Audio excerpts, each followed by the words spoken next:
Okay, Mr. Chair, it is 6:01 and you have 10 of the 11, I'm sorry, 9 of the 11 members present. That's pretty good. All right, so being 6:01, we'll call this meeting to order. This is the September 9th, 2020 Citizens Advisory Committee for the Costa Mesa Sanitary District. Let's see, we're going to go off your agenda there. So let's begin the meeting with roll call. Sure, thank you. Committee Member Takaya? Here. Committee Member Nielsen? Here. Committee Member Marsh? Here. Committee Member Lester? Here. Committee Member Aguilo? Present. Committee Member Grainer? Here. Committee Member Fields? Committee Member Fernandez? Present. Committee Member Baum? Committee Member Katz? And Chair Mike Carey. Present. Thank you. Okay, thank you. Moving along, we will move to public comments. We did receive three written comments from Mr. Moser. How would we like to address these? Hopefully everyone's had a chance to review those. Nolani had sent them out to us in our packet. Do we want to read them here? Go ahead, Judy. Well, it's Sue actually, but I wasn't sure because his comments relate specifically to items on the agenda. Is it best to read that comment for that agenda item, or anybody having any comment relating to his comments address it now? So I guess that's to Scott or to staff. Yes, Sue, I believe Sue, Committee Member Lester is correct. I believe Mr. Moser's comments are related to specific agenda items that are posted on tonight's meeting, so we can share those comments when those items are discussed. This item right now is public comments really for any items that are not on the agenda. We give members of the public opportunity to speak. I noticed that one of the comments, or the first comment, is not related to something that is on the agenda. So should we address all three of them? Sure. At the same time during the agenda item, or should we address that first one now? If they're not related on any item on the agenda, we can address that. We can read those the comments under public comment section. Okay. Well, the first item that is, he has labeled item B2. It actually is on our agenda because it relates to the minutes from the Board of Directors meeting, which I believe is on our consent calendar or our list under B2. Correct. And then it addresses what happened as part of the board meeting. And I have some questions and some comments about this. So as it relates to the Board of Directors Procedure Handbook. So do you want me to hold that off to when you get to the minute part? Okay, perfect. So when you guys get done getting to that, just please call on me when everyone else is finished. I have no problem going last if anyone else has anything to say. Very good. Thank you. Perfect. Yeah, we'll cover that then during the review of the board meeting. Perfect. Thank you, Nolani. All right, then moving on to our next agenda item, that is approving the minutes of our July 15th, 2020 meeting. Has everybody had a chance to review those for accuracy? Are there any? Yes. Are there any comments or clarifications? If not, do we have a motion to approve? I'll motion to approve as presented. This is Sue. I heard a second, I think. That's me. I second it. Okay, Phil. All those in any discussion, any further discussion? No? Okay, all those in favor, say aye. Aye. Aye. Aye. Oh, do you have to call it? Do you have to do that roll call, Nolani? I'm sorry. No, I don't, Mr. Chair. Okay, Only thank if you. there are any votes in opposition, I will need to roll call vote those. Okay, so we called for the ayes. Are there any noes? Abstentions? Okay. Good to go? All right. Motion passes. We'll move on to the next meeting. This is the overview of the July 27th and August 24th, 2020 Board of Directors meetings. Scott, I assume you're going to give Yes, this Mr. Chairman. overview? Yes, Mr. Chairman. Good evening, committee members. I'll just brief some of the highlights of the two board meetings on July 27th and August 24th.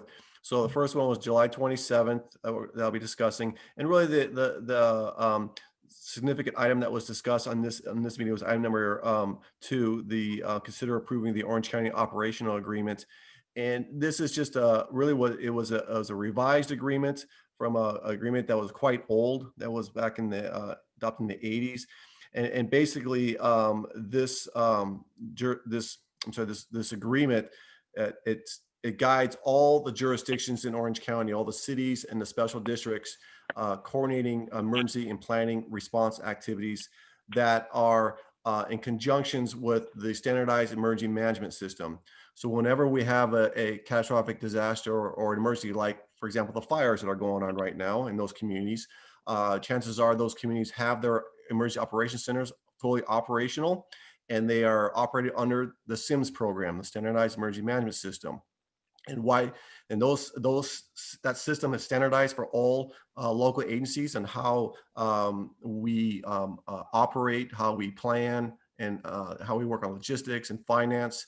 And what's really important about adopting SIMS is that if you don't have SIMS, then after the governor declares a state of emergency, or even a president declared a national emergency, if you don't have SIMS, then you don't get reimbursed on emergency funds. So that's why it's very important for special districts to operate under SIMS. And the Costa Mesa Sanitary District does have an emergency operations plan that it follows the SIMS procedures. So that was a significant item that was approved by the board, which is also going to be approved by all the organizations in Orange County. If you scroll down, I think that's really the only significant item for July 27th. Everything else was pretty much, most of the items were standardized items. On August 24th, if you scroll down a little bit further, thank you. So this is the item that community member Lester wants to talk about. And this, again, one of the significant items on this item on August 24th was the board adopting several revised policies and procedures in codes, which is basically our laws. So they adopted an ordinance revising operations code. They adopted resolutions revising our employee handbook, which are our policy procedures on our personnel matters. It also adopted a resolution on administrative policies, which are policies for the organization. And then the new book or policies that was adopted was the Board of Directors Procedures Handbook. This is a brand new handbook, and it's really more, it helps existing and new board members, potential new board members, guide them through meeting processes and how a board meeting runs, and it kind of describes the procedures of how they follow, how those meetings are followed, and what can happen if they're not followed. So that this was recommended by the California Special District Associations, that all special districts, even you'll find a lot of cities will have city council handbooks. They all recommend that we should adopt one. So that's why we presented this one to the board for adoption. So now this is an opportunity to, if you want to talk about this item, we can talk about it now. Or I have one more item to talk about, was the closed session. Whatever the committee wants, we can open up the questions now, or if you want me to proceed, I can talk about a little bit about the closed session. Why don't you proceed with the closed session so you can wrap up your portion of it, and then we could have questions about all of it, I suppose. Sure, no problem. And I do want the community to know I did consult with our attorney, district counsel, Alan Burns, to make sure it was okay to share this information with the committee, and he gave me his blessings. So the closed session. So as you saw in Mr. Mosher's comments as well, that we received a notice of intent to file a lawsuit against us by the California River Watch, which is an environmental group that really basically goes around and sues a lot of public agencies for violating the Federal Clean Water Act. And basically we got a notice from them saying that we had 54 sewer spills in the last 5 years from 2015 to 2020. And as Mr. Mosher mentioned, that's why they filed the intent, because of so many SSOs. That's not true. That notice was in error. We pointed that out to them. If you look at the last the last 5 years, we had 14 sewer spills, not 54. What they were referring to was sewer spills all the way back to 2006. It goes way back then. So we tried to point that out to them. They didn't really want to hear anything about it. So we asked them, what are they looking for? And basically, well, why did they zero in on Costa Mesa Sanitary District when you consider, yes, we had 14 sewer spills, but when you compare us to other agencies around California, it's very minimal compared to other agencies. I mean, there's other agencies that had hundreds of sewer spills in the last 5 years. And so I was curious, why did you zero in on the sanitary district? And they told us that basically there was a group as a member of their organization that did some water testing in the Greenville Banning Channel and the Fairview Channel. And this was done in 2019, and the testing was above water standards, above normal water standards. It violated the Clean Water Act.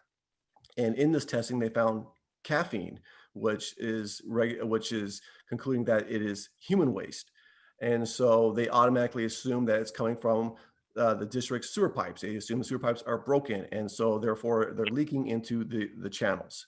So they asked for our sewer assessment. They asked us to do a sewer assessment, which we did in 2016 through 18. And then they asked us for all our grade 5s, which are considered imminent failure type pipelines. And we told we repaired all those, and here's all the line segments were repaired. So we gave them everything they wanted, basically. And then they came back and said to us that they want to settle.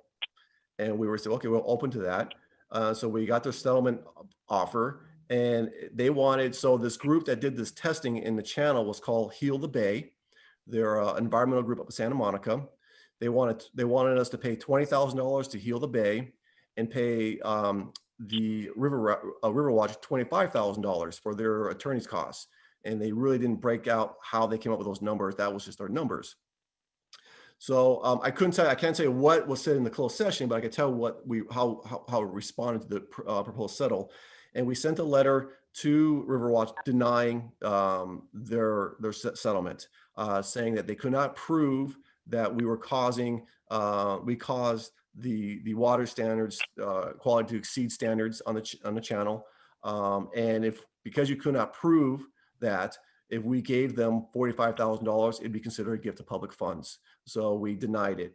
And so they threatened to sue us. So we're waiting to see if we get sued by them. But that is kind of in a nutshell of that of Riverwatch. And as Mr. Mosher mentioned, in 2018, they sent a similar notice to Newport Beach, City of Newport Beach. They settled, I think, for like $50,000. And so this is what this organization does. It just goes and finds violators and basically what I call is legal extortion, and said, okay, here's what you want to do. And oh, by the way, here's our attorney costs. And that's what they do. So we'll see where it goes from here. But right now we said no, and the ball's in their court, and wait and see what they do. So that concludes my presentation overview of what happened on August 24th, and happy to answer any questions you may have. Very thorough, Scott. Thank you. So I know there's comments and questions about at least one of those items. Would you like to go now, Sue? If nobody else has anything to say, I can go. But if anyone else has anything, I suggest you go first, because like my initial question warps into like 3 other questions, and I have a few comments. So, Scott, this is Andrew. One quick question. You said this group did testing, which you couldn't necessarily verify or confirm, but the 2 areas you referenced where they test, is there any wisdom for you guys doing your own testing on some kind of biannual interval, just to kind of have, your own evidence, as it were. Well, it's not a bad suggestion. We haven't done that. We did get more information as far as where they took the testing, where in the challenge they did give that information, and they also told us the dates. So, which was done in 2019. When you think about 2019, peak of the homeless conditions we have, the homelessness that we have in the community. So, it's hard to refute that. How can you not count out homeless people contaminating the channels, right? We have not tested the waters ourselves. We don't have the we'd have to pay someone to do that. But it's not a bad suggestion. We can definitely look into that. Maybe test the same locations where they did and see what the water qualities are. But that's not a bad idea. I'll make note of that. Is there anybody else that has comments related to the board meetings? Okay, hearing none. I guess just me. Yep, go ahead, Sue. Okay, so my initial comment comes from, it actually kind of stems from one of Mr. Mosier's comments about the Board of Directors Procedure Handbook that was approved. And on the minutes, if anybody wants to look, it was under General Manager Reports, item number 2, and it was the 4th item on the list. And it went through, there was an ad hoc committee that reviewed all these things. And I was actually on the ad hoc committee, but I was added later because somebody had dropped off. So I didn't actually participate in the Board of Directors Procedure Handbook. But I looked through it, and the concern I have with one specific item in this handbook kind of is what is taking me down this path. So I will be as brief as possible. Please bear with me. So under section 47.7, as it relates to teleconference meetings for the Board of Directors Handbook, it goes through a procedure that will be followed anytime there's a teleconference meeting. And the outline of the procedures that say that they will be followed aren't being followed right now, even on this call. And I understand that this was written and, it was reviewed during the pandemic, but in this particular instance, the board isn't following this, and we are actually not following teleconference meetings based on this section. So that's kind of what got me looking at some other things. And one of my questions is, does the Board of Directors have any sort of like procedure manual for them as it relates to conduct? No. Because like even the CAC in our little manual, it goes over conduct for us.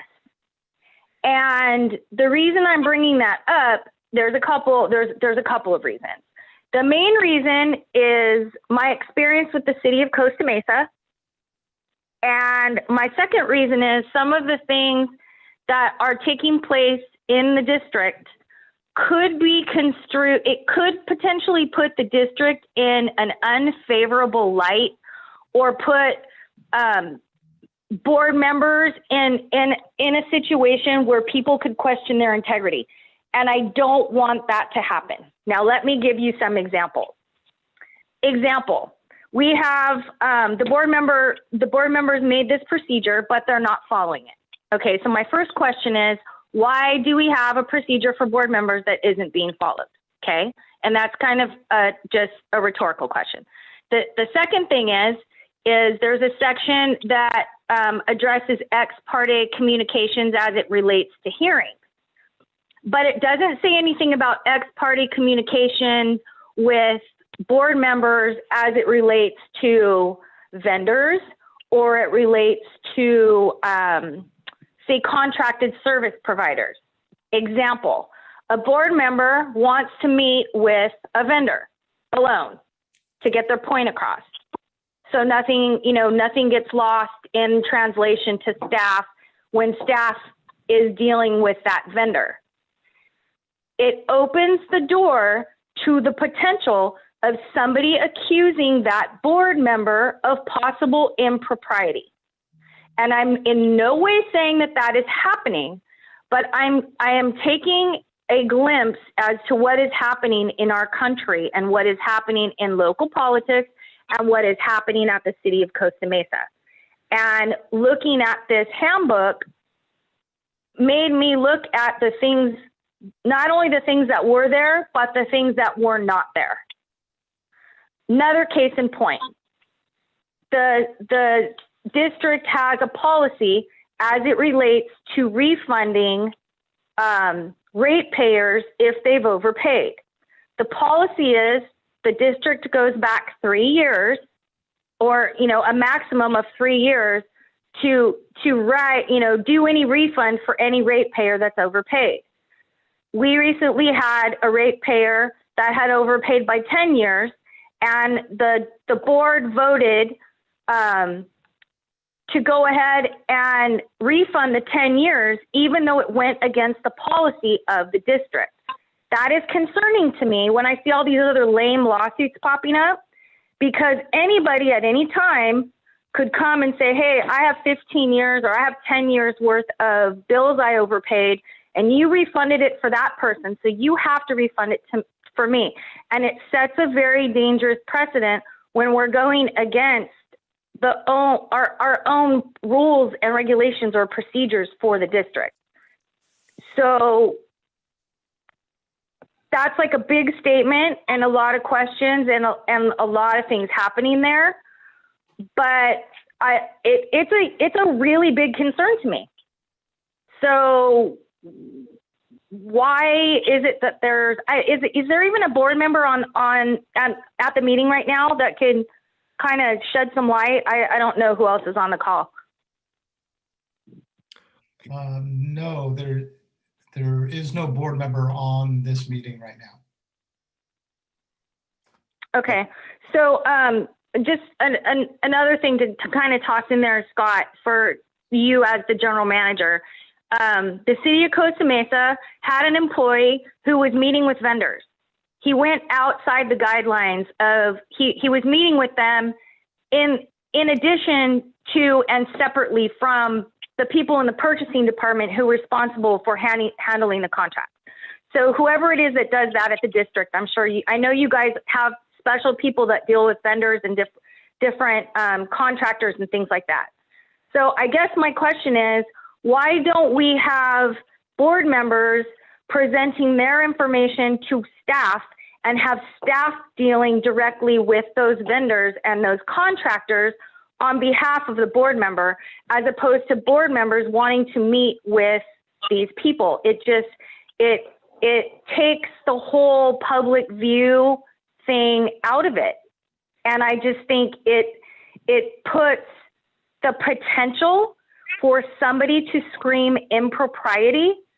It throws it out there. It lobs it like a huge softball. And so I'm not accusing, my God, I'm not accusing anybody of anything. So I don't want anybody to think that, because I absolutely am not. But it's the same thing with, like, we have contracts with our vendors, but then, and I'll use CR&R as a perfect example. CR&R asked the district, hey, I know contractually you're not obligated to pay us this extra $300,000, but we're going to ask that you do because you have a really good deal. And you pay less than everybody else. Well, the board voted and the majority agreed to pay it. Where is it in the operational code or the code of conduct that says, like, board members can vote to ignore the rules or the procedures? I'm perplexed and a little bit concerned about that. Do you want me to respond? I would love that. Okay. Thank you. Well, first, Committee Lester, thank you for pointing out the section in the handbook 47.7 that's not being followed. We'll look into that again and see what we're not doing to follow that section. But also keep in mind the handbook is our policies. Policies are different than codes, which are laws. Policies are just that, they're policies. They are established by the board. The board sets the policies. Staff implements the policies. Now, the board does not want to follow the policies. That is their choice. You know, and if they want to hold each other accountable, that's again up to them to do that. There's nothing that staff can do, or really, you know, the public can question them and saying, you know, you didn't follow the policy. But bottom line, it's their decision. It's not breaking the law. So, you know, that's their decision. Example, the refund policy you mentioned, that was their choice. With that said, there are some board members that were disagree with that decision and have directed staff to come back and revise that policy. And so we'll be working on that and bringing that draft refund policy to the committee for discussion.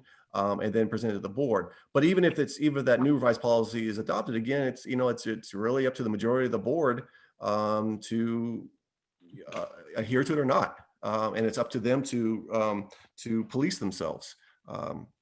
That's just, I know it doesn't sound right, but that's the way our structure, our government, local government works.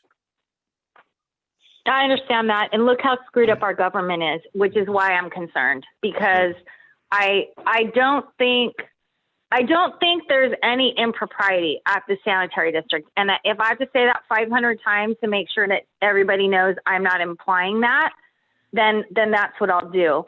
But it just seems like the district has so many like amazing things going for it. In terms of not only how you run, but the people you employ, the awards you've won. You guys do all of these things wonderfully. And it just seems like where the organization is falling down in terms of what a lot of people out there are wondering is why, you know, we have policies and procedures for, you know, people that are on the CAC, and we weren't elected, and we have no voting power, but there's very specific policies we have to follow. There's like there's a code of conduct for us, but people that are elected that are actually getting paid, that really do control decisions on directions, there's no code of conduct, or it's just kind of, you know, it's like you said, it's like all these other government entities, and essentially leaves the rat in charge of the cheese. And I'm not calling anybody a rat either. I'm just trying to get the point across that, you know, why do we have, you know, do I go to the board and ask the board, like, why do we have board members not letting staff do their job when staff has to jump through so many hoops and be interviewed and vetted and show that they're qualified to do these jobs, and then have somebody who got the most votes completely circumvent them? It just does not make any sense to me. Yeah, that's our democracy, right? I mean, again, they're the policymakers, the elected officials. They set policies. You're right. There are, look at Sacramento. There are very few, I think, policies or procedures for them to follow. It's, you know, it's like, it's a lot of some elected officials, like is do what I say, not what I do, right? And most of them, that's the way the system is. You know, they set policy, we implement them. You know, sometimes it just, you know, the phrase, sometimes I say a lot, Community Lester, it doesn't make sense, or it doesn't have to make sense. It's just the way the system is. Again, there's no laws are broken.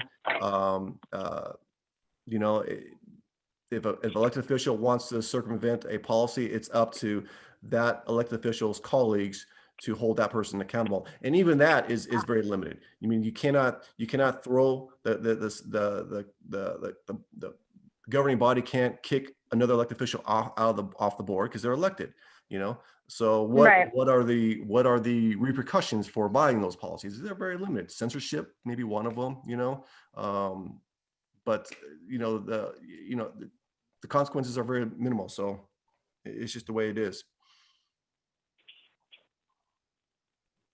Great.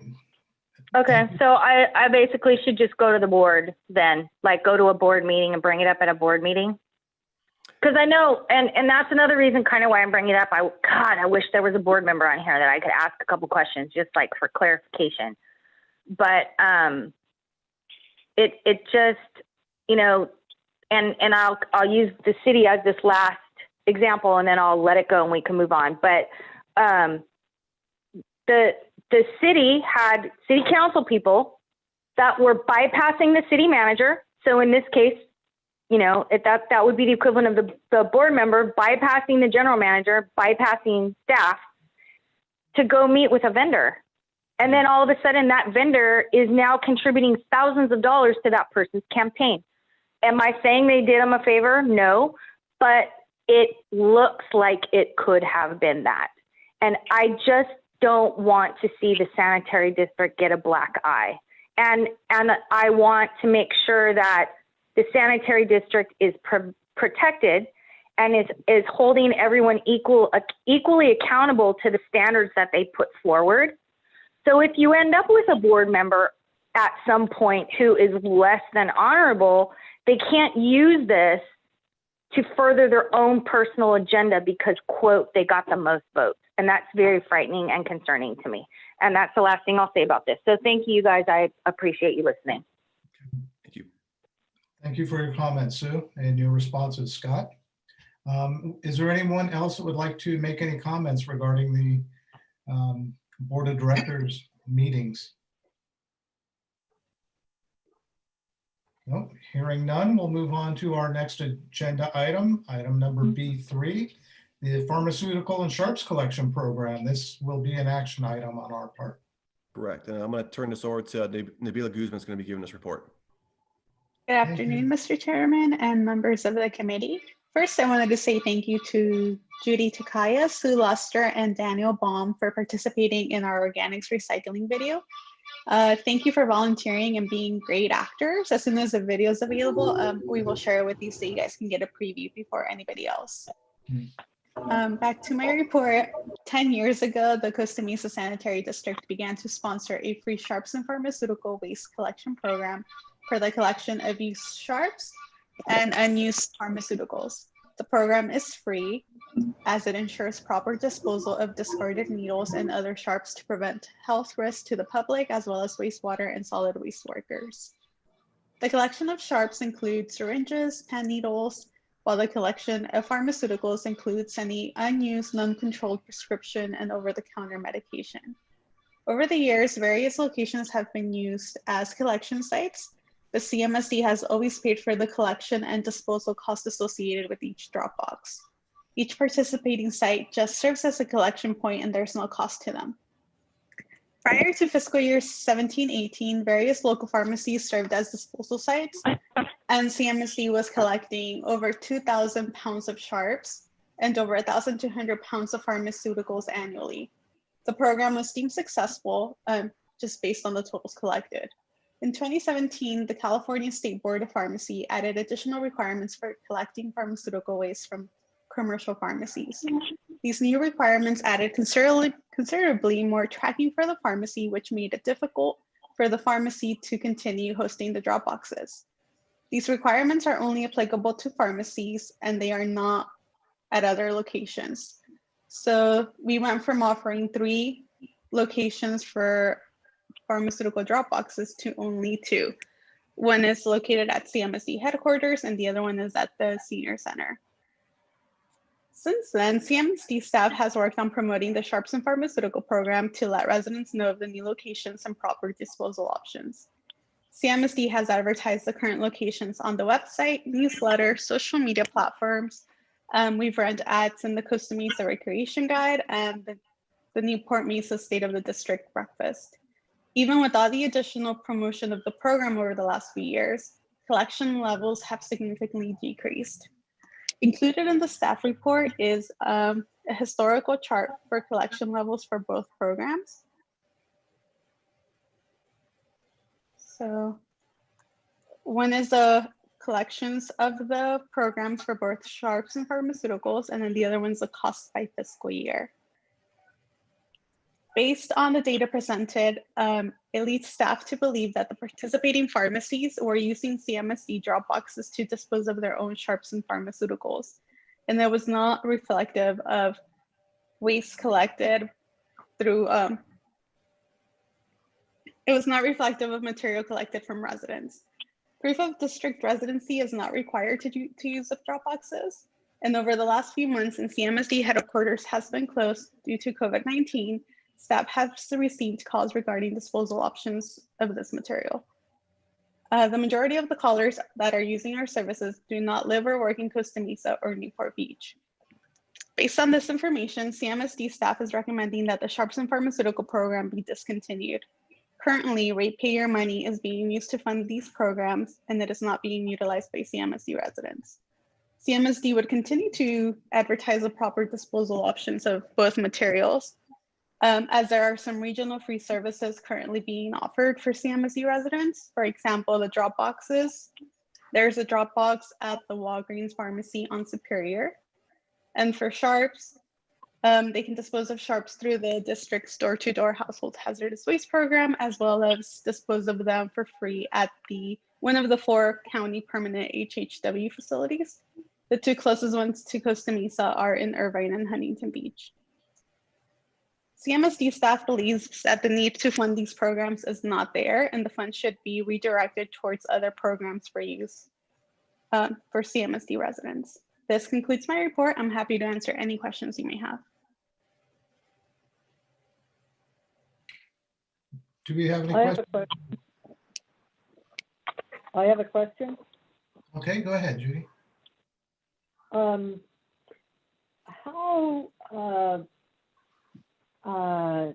You say that you aren't getting very many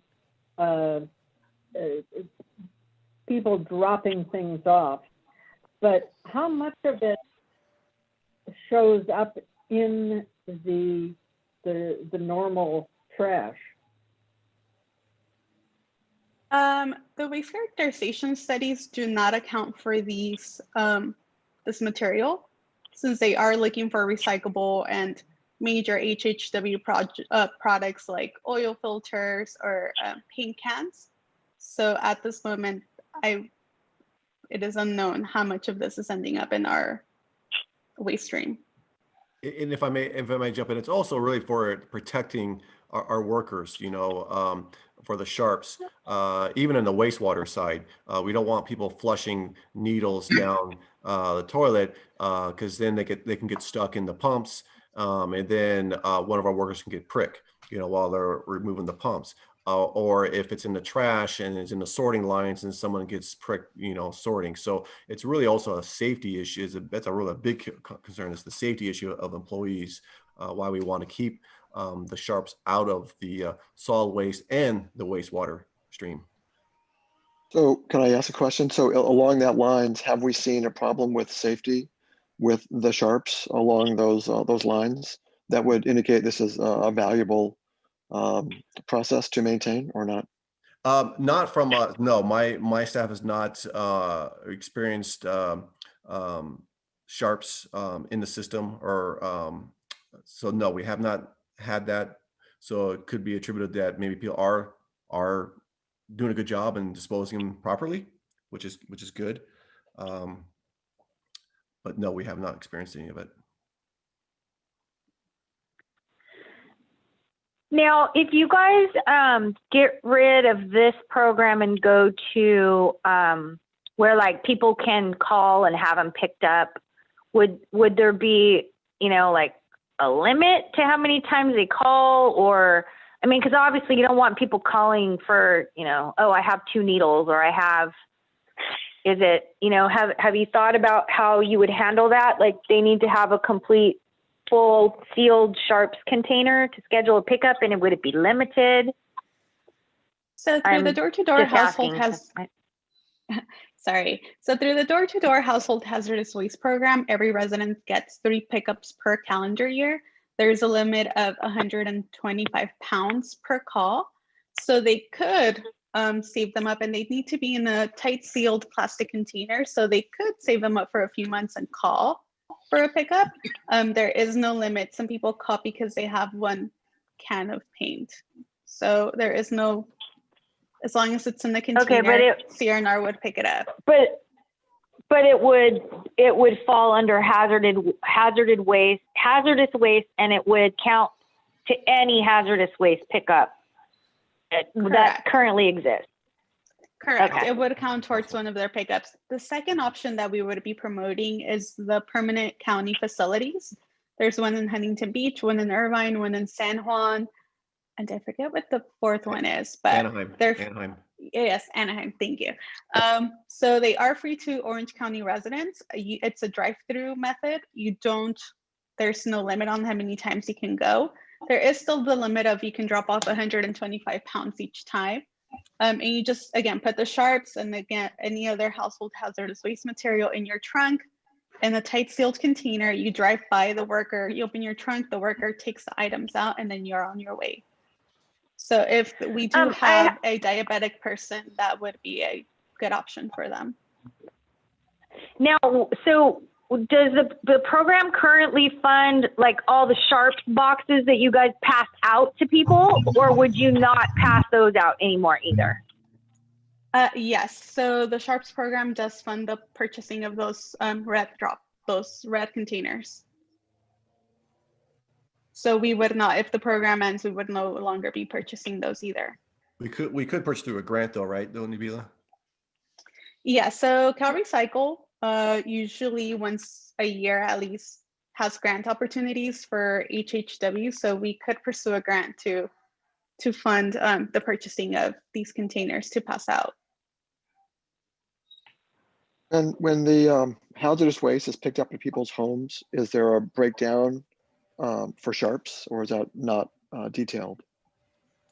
So it would be detailed in every time you schedule an HHW pickup, they ask the container size. So if you use a detergent bottle, you would just say the size of the detergent bottle and say it's filled with Sharps. If it's a juice gallon, you would say 1 gallon of Sharps. So my question is, how effective is the pickup at people's homes? Is it effective? As the comment from Scott and others, to make sure that there's no safety concerns elsewhere, are we seeing that household pickup is effective? We are getting the public to participate in it through that program? Yeah, so the program is very popular, especially in the last 2 years since it became available to all solid waste customers. We do get residents that use that door-to-door program to get rid of Sharps among other material. There has been no complaints.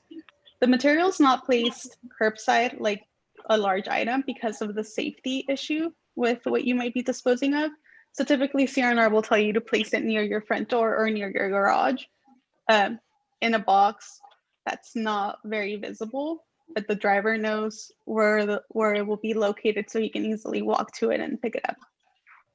Are there any metrics indicating how effective that is, or how much? I mean, you're showing a metric of how much Sharps are being picked up, or pharmaceuticals are being picked up at these other locations, at the district headquarters or at the pharmacies. Is there any similar data to show what's being picked up in people's homes to indicate that particular program is being successfully used by the public? So currently, it doesn't show by material type. It's just the amount of pickups and the pounds collected per month. But that is definitely something that we can look into, of breaking down the materials by how much is being collected and how popular it would be. I'm just trying to correlate the comment from Scott that people are not being hurt or the pumps are not being damaged by these Sharps. So one assumption might be that some other collection technique other than the one you're showing on the chart here, maybe some other collection technique is successful, and maybe that's a place to continue to put emphasis, as opposed to maybe this, as you're pointing out, maybe this other method is not successful and the pharmacies themselves are using it as opposed to the public. Yeah, good point. Good point. So we just want to bring this to the committee's attention. As you see in the financial review, we're spending close to $30,000 a year on this on these two programs. So the question we have to the committee, is this the best way of spending our money for these two programs? You know, do you, if you believe the information we provided you supports discontinuing and continue the door-to-door program, then, you know, what do we use that $30,000 for? You know, where can we reallocate that money to other programs or other needs that's not being met? You know, that's why we bring this to your attention, and we're seeking some direction. Do you want us to continue the dropout program, or should we discontinue as our recommendation, and then reallocate that $30,000 to other service needs? Again, I think my suggestion is to look at the metrics for what's being picked up in people's homes and see how effective that program is. And Okay. as you're pointing out, if this other program is not successful, is not being effective, then, you know, make a decision based on, you know, one is effective and one is not, and put more emphasis maybe where the one is effective and you think that the most benefit will be for the public. Got it. Scott, this is Andrew, I would just say that I feel like some of the things that CRR does as the provider to the district are really valuable and are not maybe well known. And I say this with all due respect, being a member of the CAC for a few years, I think the things the district does at their headquarters are even less well known, unfortunately. I think in particular because there's not a monthly bill that goes out, unlike perhaps the water district. The average, you know, ratepayer, the average just, you know, citizen is, unless there's an issue, is not necessarily acutely aware of the programs. We've talked a lot about this at past meetings. Yeah. So, you know, Nabila, you did a great job reporting. It felt like there was a bit of an assumption that it's not ratepayers that are dropping off their things. I'm going to trust that the data's there. Sorry, as my daughter walks in. But I guess I would just say, real quick, honey, that it feels like the CR and R programs maybe have more bang for the buck than anything that you guys do at the district office. Okay. Good. Feedback.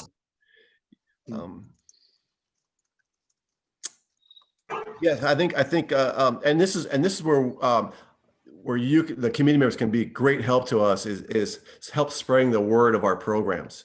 You know, now that you know that of our dropout program, well, you know, or other programs, please spread that word to your neighbors or to your friends and colleagues in the community, and let them be aware of our programs, because you're right, community member Nelson, that that's the challenge that we're facing, is getting the word out of all the great programs that we have available to the community. And it's a challenge that we face, but we're attacking it. We've got a great communication plan. Nabila, Nalani, Gina, and Angela are doing a great job getting the word out. So I think we're going down the right path, but we definitely need to see the community's help to get that word out too. And Scott, I agree with you. I think that this use of a CAC is great. I know for me personally, I learn a lot in these sessions, and I do go back and communicate it to my my neighbors and my friends. And I think this is a really great idea of getting the public to give input as well as disseminate information back out. So I agree with you 100%. Oh, thank you. Thank you. Thank you. Are there any other comments on this? I agree with everything you guys said. The only thing that I would like to continue to see you do, and I know it's hard right now during the pandemic because nobody sees anybody. There's no gatherings. There's, you know, you're limited to who you talk to and what you see online. But if there's a way that you could get a grant from somebody, or however it works, where you guys could still buy the Sharps containers, because I've seen that as a really good educational tool for people when you guys would go to concerts in the park, or you would do all these things and people would say, well, what's that for? Yeah. And this sounds crazy, but a lot of people are oblivious when it comes to disposing of any type of needles if they don't have a medical need for it for a long period of time. I had a neighbor that was throwing all of her syringes for her dog in the trash. Oh yeah. Yeah, it's horrible. Because, you know, so I just, I don't know that if you still had the money for it, if you guys did the work and you don't, you're not showing the return on your investment, then of course you're the professionals and you know more about it than I do. But the stuff that you guys give away seems to kind of work its way around. Speaking as someone who has gotten stuck by a needle that was thrown away in a coffee can, I wholly support that suggestion. Mhm. Well, I think it's a good suggestion. Let us try to get some metrics for the drop-off HHW collection program regarding sharps, and hopefully we can get that and we can share that with the committee, and then it can help us make a decision. So this is an action item for us. I don't know if there's any other comments. We could make them now. One more. Oh, yeah, me again. Sorry. Okay, I'm trying to get rid of that. Okay. Hello. Okay. Sorry. But I think education of the public is paramount in this. Yes. Because most people don't understand it, and because most people are very healthy and they go on their way. But when it does happen to them that they have need for a sharp container or they have extra meds left over, they kind of don't know what to do with it, and it gets dumped down the sewer. Yep. Very good point. Thank you. Any other comments? So the challenge we have before us is if formulating a motion to provide direction to the board. Does anybody have a specific? Mr. Chairman, I think I've heard, if correct me, the committee members, please correct me if I'm wrong, but I think from what I'm hearing is that to keep the program as is right now, get some additional metrics from the door-to-door collection on sharps, and compare the two programs, and if we're seeing a good number of sharps in the drop-off in the door-to-door collection program, then maybe we could consider eliminating the drop-off program. Okay, is that something we need to take a roll call on, or somebody make a motion to that effect? I mean, I agree with what he said. I guess to make a motion, I agree with that. Okay. I second what he just said. Okay. Can you capture that, Nolani? I got it, sir. All right. Okay, then Thank we'll you. call for a vote then. All those in favor? Could Aye. we call for hearing what we're voting on first?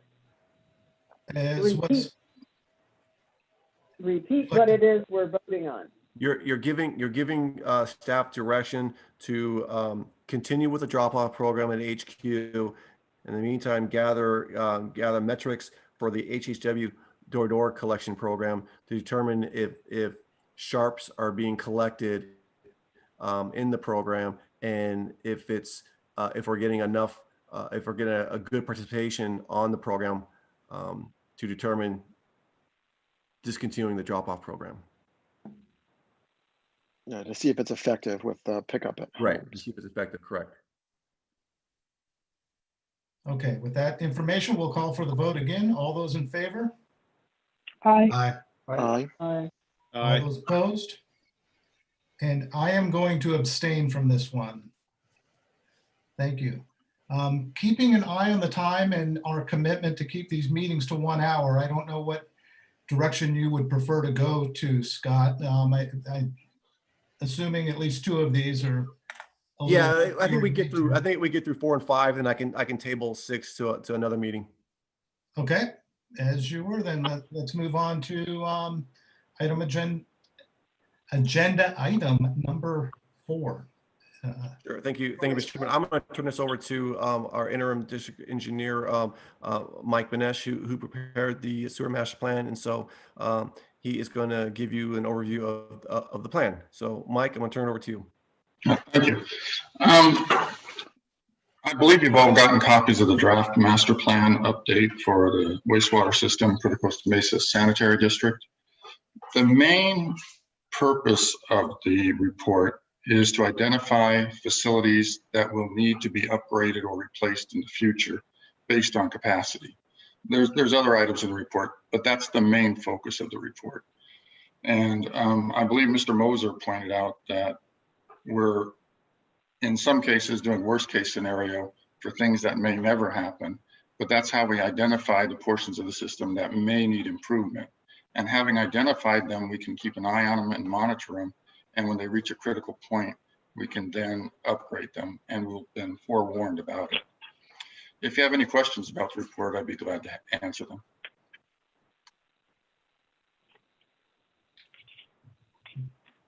Do we have any questions or comments? Hopefully everyone has had a chance to take a look at this.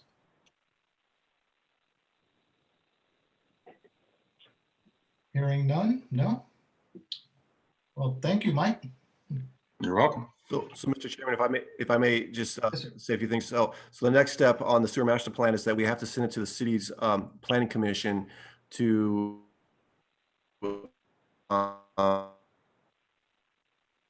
ensure it conforms to the city's general plan. At the city department, they have, I believe, 40 days to approve it. If they don't, then it's just deemed approved. So this is a state mandate that we have to submit it to the cities to make sure that it conforms to their general plan. Great. Thank you, Scott. Are we moving on to the next agenda item, to agenda item number 5, draft revisions to the sewer system management plan? Thank you, Mr. Chairman. This is different than the sewer master plan. The sewer system management plan is actually mandated by the state. So in 2006, the state adopted the order, statewide general waste discharge requirements, as a way to reduce the number and severity of sanitary sewer overflows. And so every agency, every public agency that has at least 1 mile of owned operates at least 1 mile of sewer system has to adopt a SSMP, a sewer system management plan. And in those plans, they have to have the 12 elements you see in your staff report. Every SSMP has to have these 12 elements. So if you pull up the city of Newport Beach or the city of Fountain Valleys and they pull up their SSMPs, they'll have these 12 elements. Now, how they're described is might be a little bit different from organization, but it has to have these elements to comply with the WDR, the state order. So the SSMPs, they're audited every 2 years.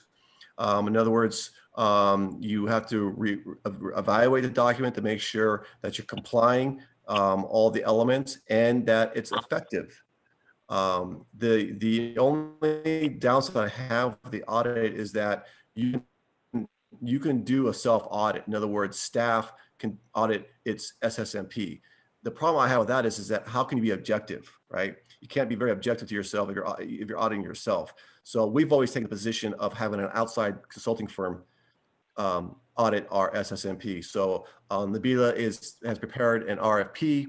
And we're seeking proposals from firms, and then they will audit our SSMP, and they will tell us what are the weaknesses, strengths, where areas we need to improve, how effective it is. So we do that every 2 years. Every 5 years, we usually make significant changes to the document, and then it has to be recertified by the board. So here we are. So we're in our 5th year since last time the board has recertified it, the document. So we made some significant changes to the documents, which is in your attachment. There's a strike through, a markup version of the 2015, and then there's the proposed 2020 SSMP. And the significant changes from the 2015 to the 2020 SSMP includes new performance measures. You'll see there's, we have new performance measurement programs. So we have a new way of collecting data and measuring our performance.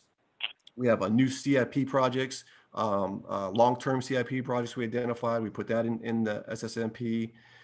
We have a new organization chart now that our district engineer and our inspectors are in-house. We have a new org chart. We also disbanded our Hotspot Committee because we've successfully reduced the number of hotspots. A hotspot is a location that requires high frequency cleaning due to maybe roots, grease, or structural defects. And back, I'll say 5 years, maybe a little bit longer now, we had 97 hotspots. We reduced that down to 18 currently, and we think by the end of 2021, we'll get down to 14. So, and those will be 14 permanent hotspots because of structural issues. So we disbanded the hotspot committees.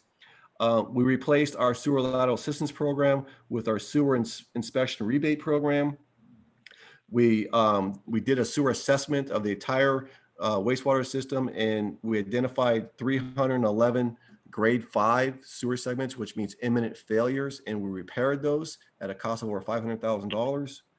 We've also completed several force mains that needed to be replaced, and we spent $2.1 million on those projects. So those are some of the significant improvements that we've added to the plan. You can see other changes we made to it. So that's why it's time to get it adopted by the board and recertified it. And then we're going to have an outside firm come in and audit the plan and making sure it's effective.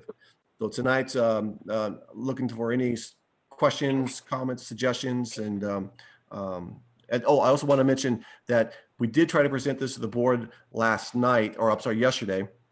The item was pulled because some board members had many questions. They asked me questions at the last minute that I just didn't have time to answer.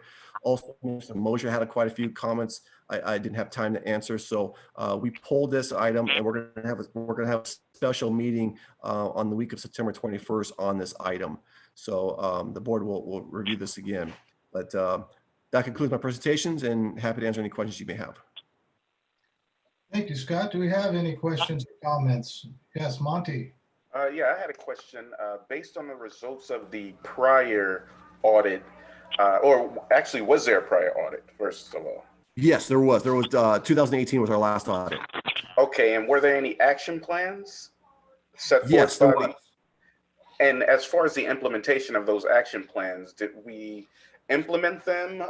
Did we give them any reason that we shouldn't implement them because of the operations or anything like that? No, and I'm sorry, I can't remember what those. They were very minor revisions. It's very minor. So we implemented those changes into the plan. Unfortunately, I just can't remember what they were, but it was something that we would deny, or it wasn't significant. Nothing like that. It was very minor. All right, that's all I had. Okay, thank you. Thank you, Monty. Any other questions or comments or input from the committee? No?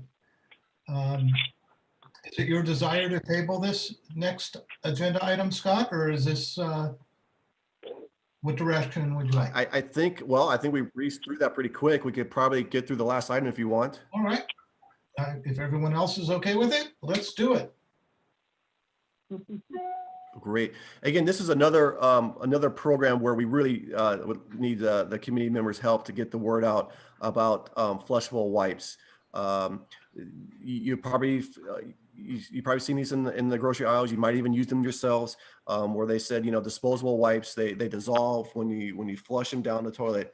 And unfortunately, the truth of the matter is they don't dissolve. They don't break down.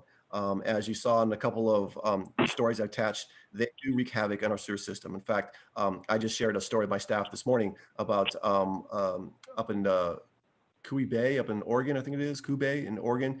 They're having multiple sewer spills because of flushable wipes. And obviously, COVID-19 is definitely one factor for receiving an increase in flushable wipes. People are using sanitary wipes, just the wipe down materials, also obviously in the restrooms. But we want to get the word out that it's not, please do not flush these wipes down the toilet. They do wreak havoc. In the staff report, there are a couple of Psas announcements we did. Hopefully you had a chance to click on them and watch them. We had one on our YouTube channel, one on Facebook, And then we also have on our websites the do's and don'ts, you know, about the 3 Ps, the pee, poops, and toilet papers, what to be flushed down. So this is, again, I hope you had opportunity, and really please get the word out. And if you have any suggestions, there's also an opportunity to give us your comments, suggestions on other areas we can expand to get the word out about flushable wipes. So happy to Is there answer. any opportunity, and I know that this is bigger than the Costa Mesa Sanitary District, but to get the manufacturers to change some of the wording on their packaging? Yeah, we tried. In fact, I think Gina just did a report yesterday, a legislative report yesterday to the board. There was a bill that was supposed to put legislation on there to saying that these aren't disposable, but it failed. They have very strong lobbyists. The manufacturers do, and they spend millions of dollars fighting bills, trying to just really educate the public, saying these aren't flushable, but they push back hard. And the bill failed, but we'll try again. I know all the wastewater agencies are trying hard to lobby to get some kind of message out there on the products that, hey, these do not flush, these do not break down and dissolve. Yeah, don't call them flushable, right? Yes, exactly. Exactly right. I've appreciated the social media outreach you're doing on this program. It's pretty far reaching and pretty frequent. Well, thank you. Thank you. Well, thank you. Messaging is staff. very well done. Yeah. So if you have any suggestions, we can have to where else to get the word out. And if you can please remind your friends or family or your people in the community, please don't flush these down the toilets. My staff, we greatly appreciate it. Yeah, the only thing I can say is probably along the lines of what Seth said is probably come up with maybe a collective, and you probably have to basically scare people into not using those flushable wipes, saying you can use those, but your bill will go up. But it would have to be based on a group of sanitary districts. It can't just be yours. I mean, we're just one small area, but getting a group of districts together and coming up with some sort of PSA saying your bill will go up, that will shock people. And I think that's really the only way to stop something like this is or bills go up or show them a picture of the toilet backing up, right? No one wants to have that happening. Yes. Along that same lines, we had a tenant who was flushing their wipes, and we had a plumber come out and clean the line, and the tenant couldn't believe that was what was causing the backup.